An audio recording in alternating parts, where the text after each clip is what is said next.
السلام علیکم ورحمۃ اللہ وبرکاتہ۔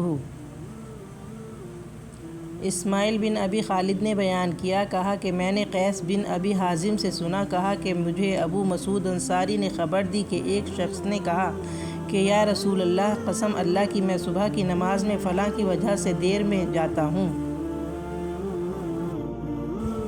کیونکہ وہ نماز کو بہت لمبا کر دیتے ہیں۔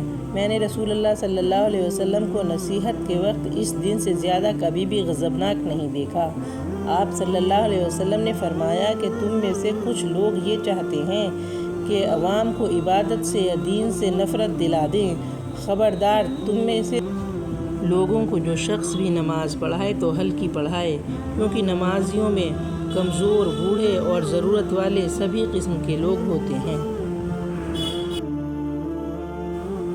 نبی کریم صلی اللہ علیہ وسلم سے زیادہ ہلکی لیکن کامل نماز میں نے کسی امام کے پیچھے کبھی نہیں پڑھی۔ آپ صلی اللہ علیہ وسلم کا یہ حال تھا کہ اگر آپ صلی اللہ علیہ وسلم بچے کے رونے کی آواز سن لیتے تو اس خیال سے کہ اس کی ماں کہیں پریشانی میں نہ مبتلا ہو جائے، نماز مختصر کر دیتے۔ اے اللہ، جو بیمار ہیں ان کی بیماری سے شفا عطا فرما اور اچھی صحت عطا فرما، آمین یا رب العالمین۔